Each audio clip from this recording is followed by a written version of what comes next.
Welcome in this new recommendation video, a video which will be about Russian films, 5 recent Russian films which I'm going to recommend you. I already mentioned it in another video, but I'm going to redo it in this one. While the main core of the channel will always remain movies, cinema from China, Hong Kong, Taiwan, Japan, and North Korea. I will sometimes wander a bit elsewhere in Asia when I will have the opportunity. And as Russia has a part in Asia, Russia is part of Asia, I will sometimes talk about Russian cinema. That's what I'm going to do in this video. It's a bit of a cheat because Russia's dominating culture is mostly European, it's not really Asian, despite having a part of the country situated in Asia. But anyway, that's an opportunity to talk about Russian cinema, which is not really done that often in general and not that often on YouTube.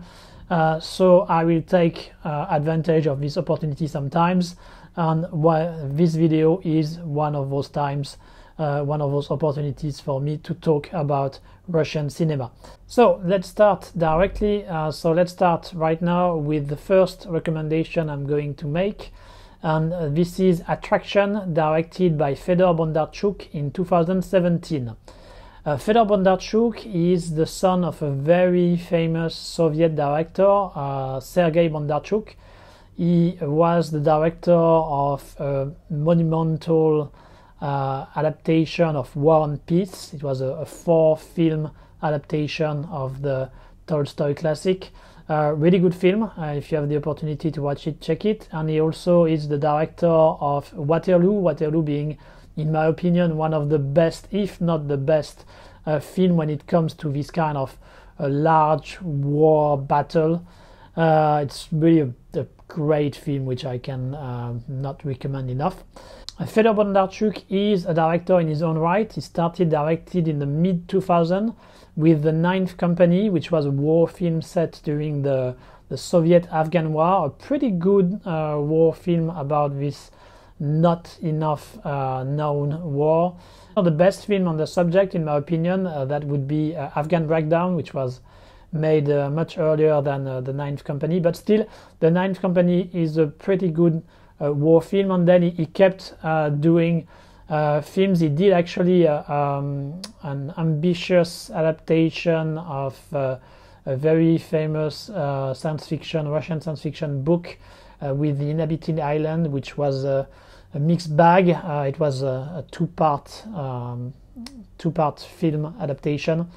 And then he kept going. He has done Stalingrad, which is not a recreation of the Battle of Stalingrad, but just of one specific battle which happened there on a much smaller scale. And once again, which was a mixed bag. But still, he is quite an interesting director and is worth checking in general. And I think Attraction, which was for him a comeback after several years producing or doing other things but not directing. So Attraction is the first coming back for him to direct, and that's a pretty solid one. So what is Attraction?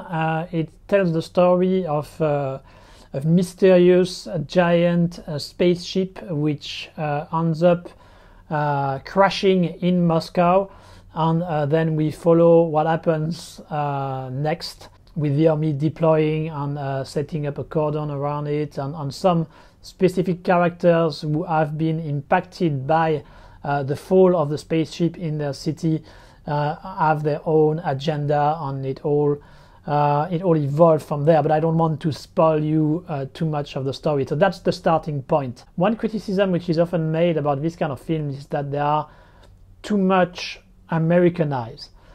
That's a fair criticism. It's true that Russian cinema in general has been fairly Americanized.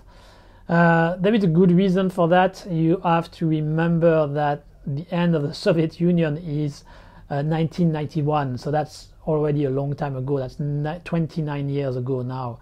So of course they could not have kept doing the same kind of film as they were doing back then.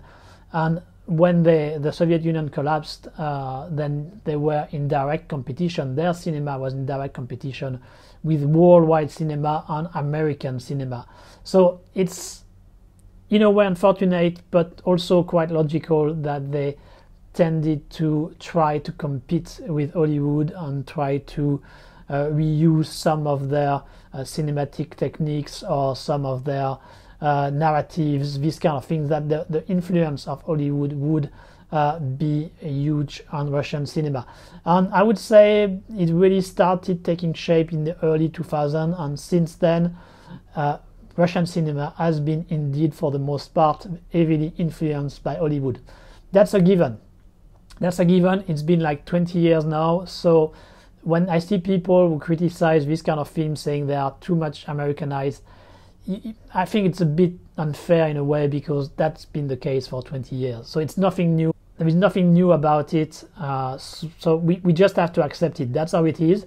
We can still regret it and point to some of the overuse of Hollywood techniques and narratives, but still that's part of Russian cinema for 20 years now. So it has to be accepted. So there is a bit of that Americanized element in Attraction, in some of the designs of the aliens, in some of the way the story evolves.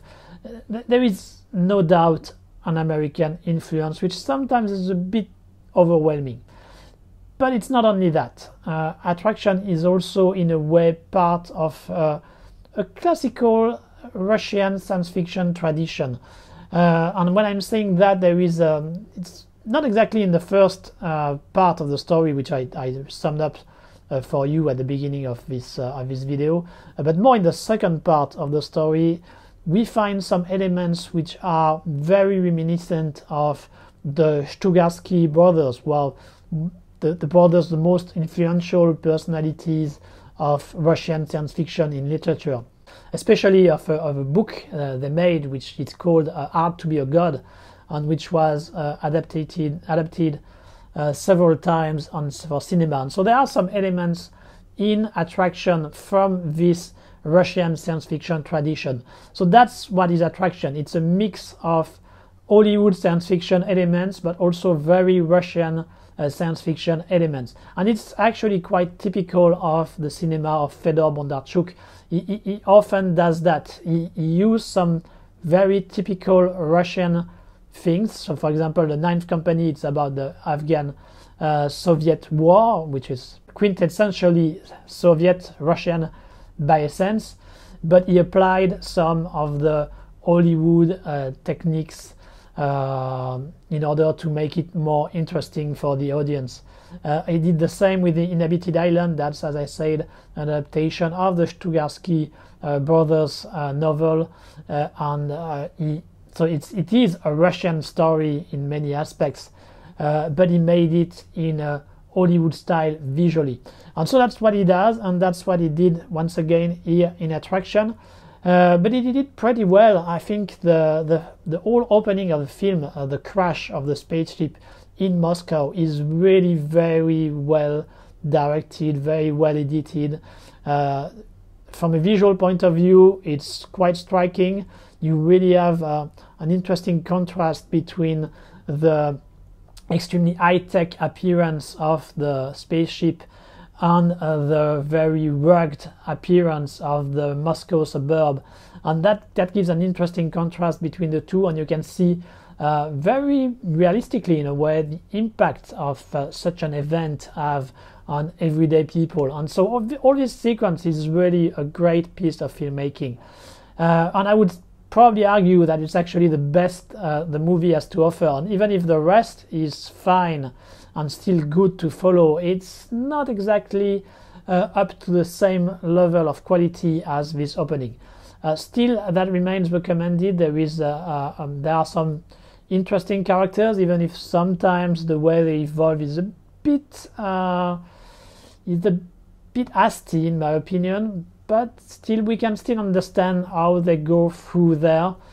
We have also some very nice shots of Moscow in general. Moscow, which is a very cinegenic city, and which, in my opinion, is not often shot as well as it should be, but Attraction does a pretty good job on this aspect. And we have a good cast, especially Oleg Menshikov. Oleg Menshikov is one of the most famous Russian actor. He has been there for a long time now, at least 30 years. And he's playing the father of the main protagonist, of the main girl. And he's very convincing and very good as this a stern, strict father who is also a commander, who is also in charge of protecting the spaceship. Attraction actually had a sequel 3 years later, so this year in 2020, called Invasion, which is much less convincing than the first one, I think. It's basically a big chase, a very long and big chase, but it kind of it gets back to the same point that basically the middle of the first film, and it kind of negates the events of the end of the first film, so that we can find the same dynamic, and then from there we have basically a very long chase with the protagonist being threatened by some kind of extraterrestrial entity. There is still some nice stuff, especially on the visual side. There is, for example, some pretty good chase scenes, as we can expect given the way the story is told, in Moscow once again, so really nice places to see. And we have also a very cataclysmic end of the world final, which is interesting, which is well done, but it's lacking a bit of character development. It lacks a bit of involvement in the characters and in the story to really make it that convincing. And at the end, it looks more like a technical showcase more than anything. So if you really like the first, of course you can check the second, but I would not really advise it very strongly. Quite the opposite, I would advise quite strongly the first one, which I think was a good comeback for Fedor Bondarchuk as a director, and is a good Russian science fiction film. The second film to advise was also made in 2017, and it's Salyut 7, directed by Klim Shipenko.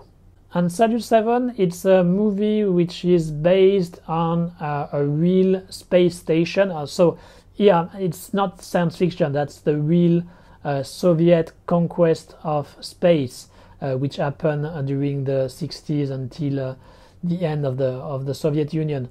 And Salyut 7 was a space station built by the Soviet in the early 80s, which was orbiting Earth, and which is basically the ancestor of the Mir station.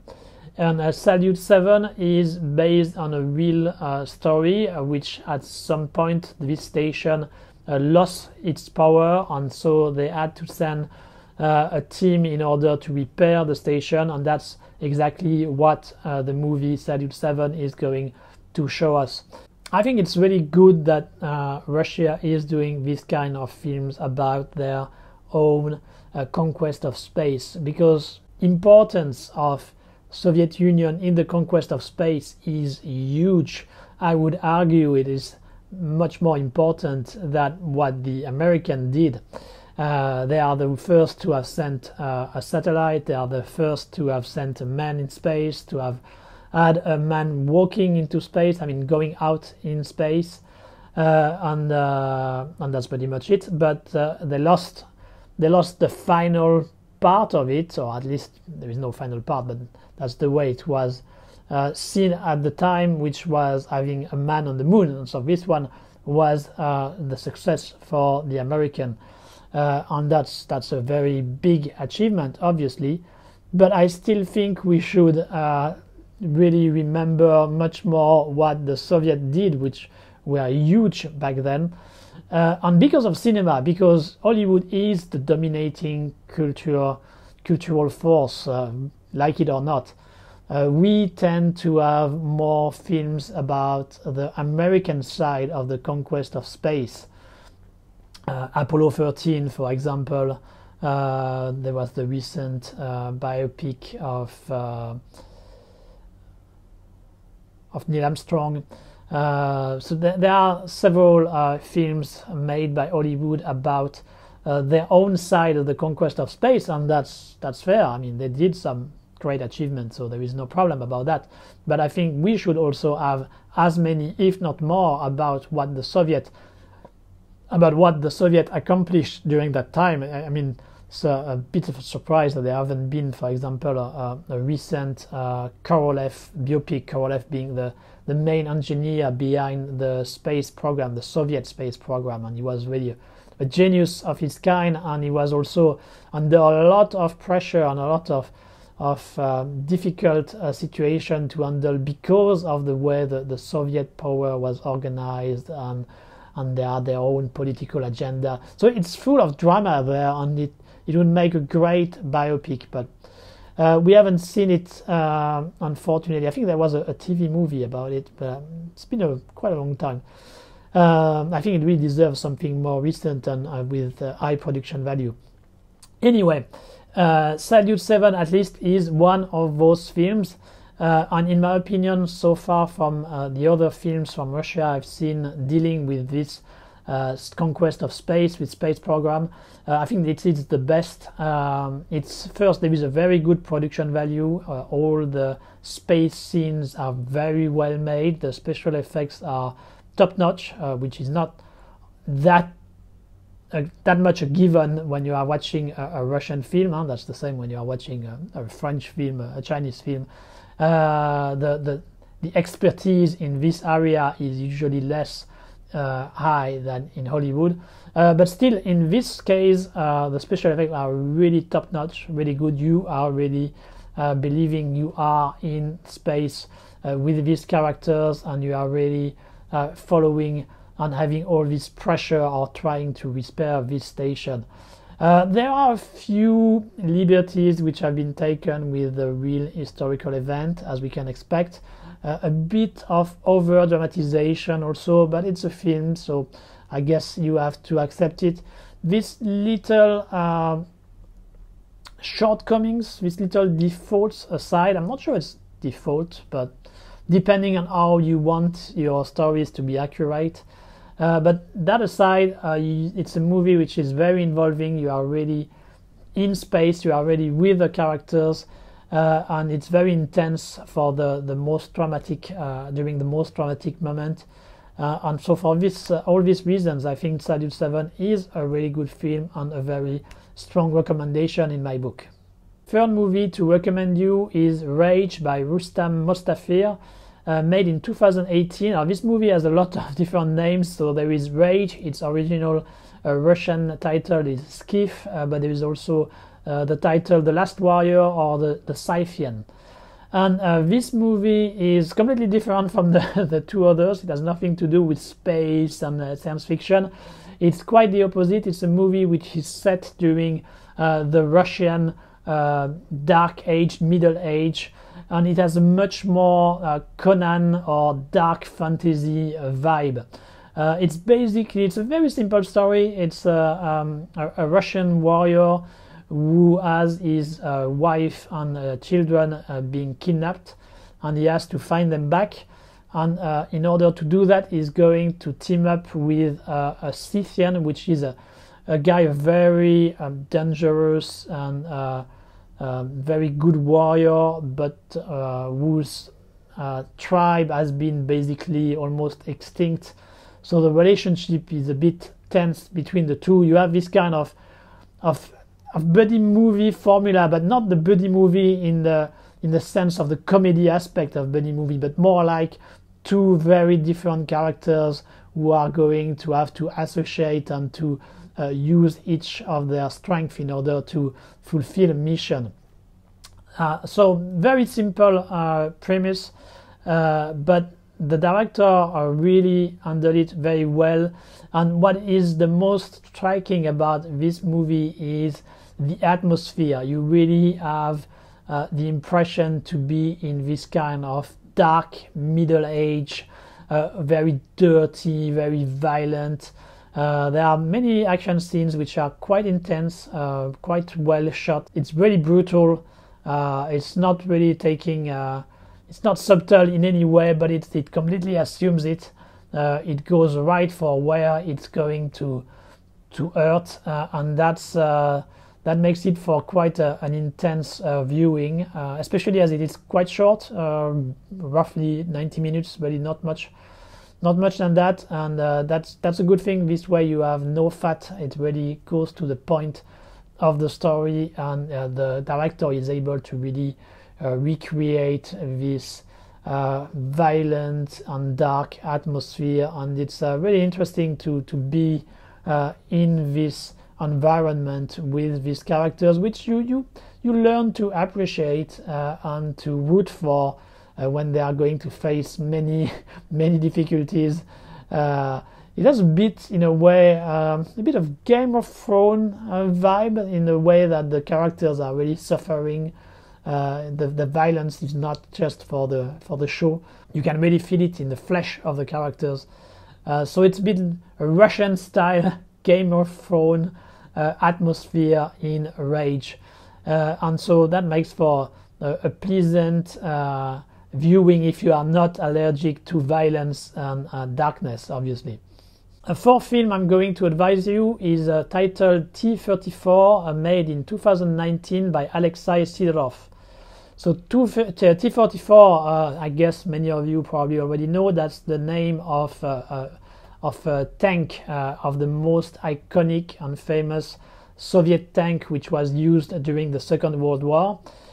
So the tank is going to be heavily featured in the film, obviously.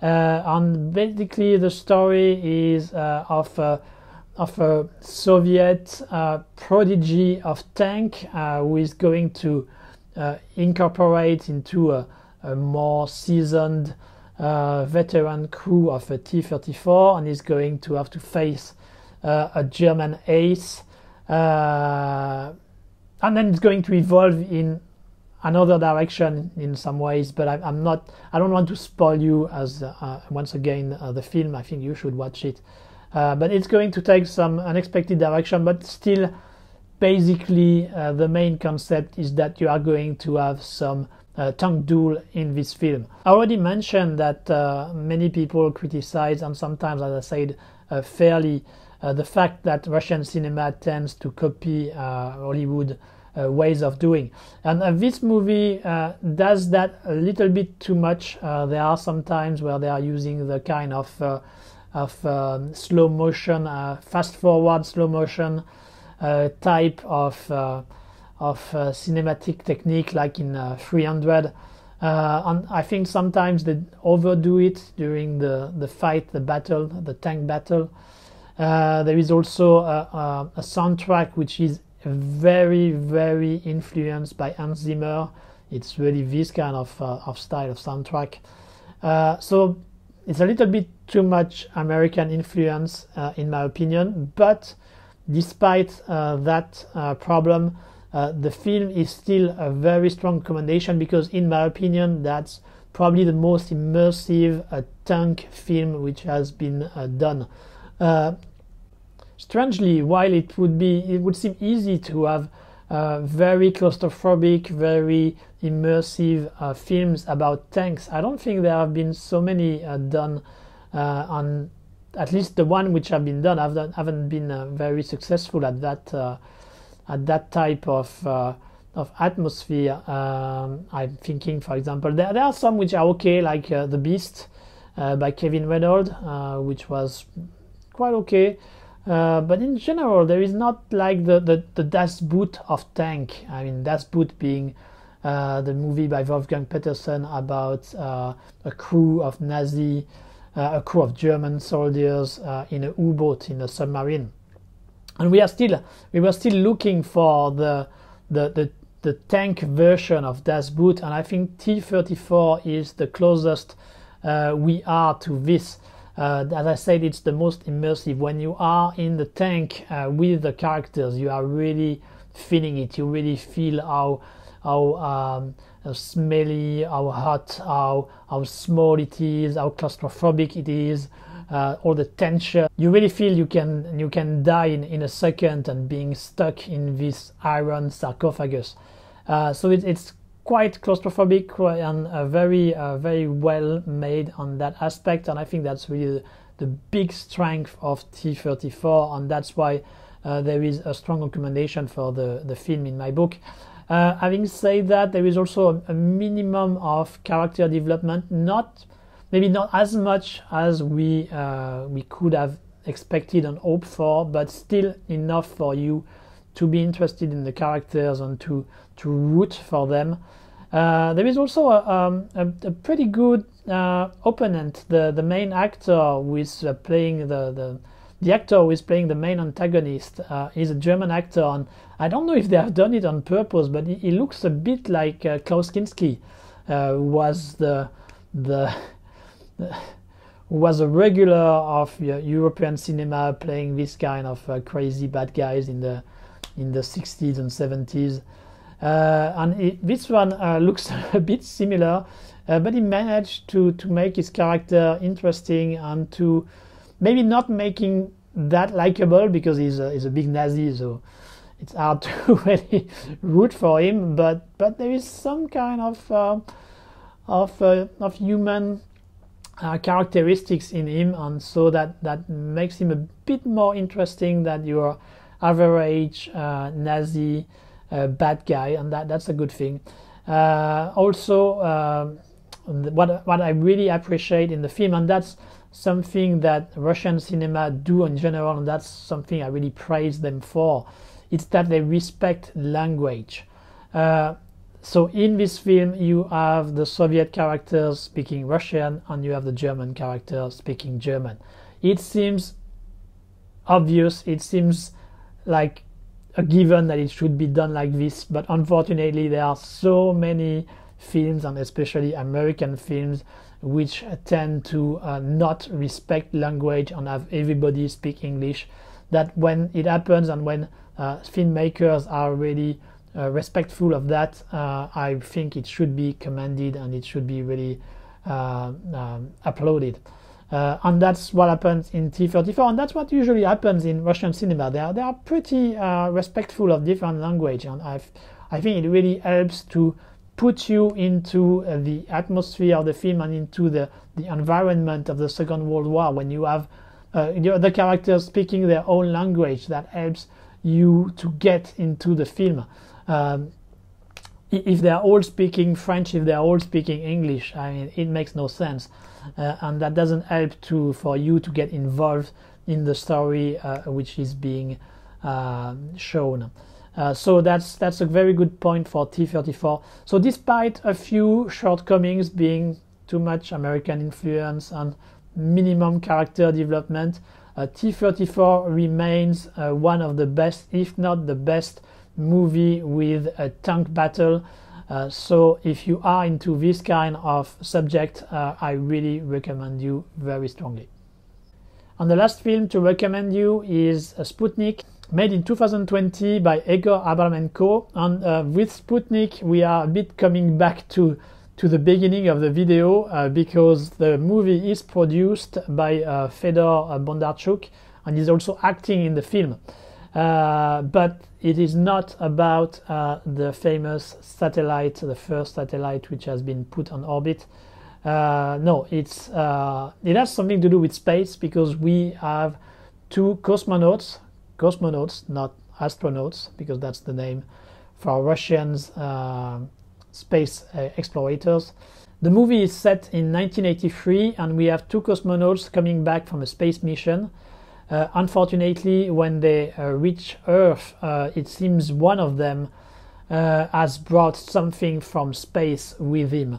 And so we are going to follow a brain doctor who is going to try to uncover what happened to him. So it's a bit the same thing that for Attraction, meaning that the movie has clearly some influences from Hollywood. In this case, from The Shape of Water, from Alien, of course. As soon as you are doing this kind of stories, there must be an alien influence. It's unavoidable. But it has also a distinctive Russian spirit in there, and it's actually said quite directly by the film, because at some point the cosmonaut is watching a film, and the film is watching is To the Stars by Hardway, which was made in 1981 and which was a Soviet science fiction film about an extraterrestrial form of life who ended up on Earth and was trying to adapt to this new environment. And so there is a bit of that spirit of this film in Sputnik. I'm not sure most of the Western reviewers have realized that, because I don't think they know this movie. It's actually a pretty good science fiction movie, but what you have to be aware when it comes to this Soviet science fiction film is that they were more about the philosophical aspects of what it was to encounter other forms of life, and it was less about the entertainment aspects of it. And so there is, in Sputnik, you have a little bit of these two aspects. There is a more entertaining aspect, there is a more showcase of special effects than it was in Soviet science fiction film, but there is still a little bit of this ethic and philosophical aspect in the story. What is quite interesting about the film is the main protagonist.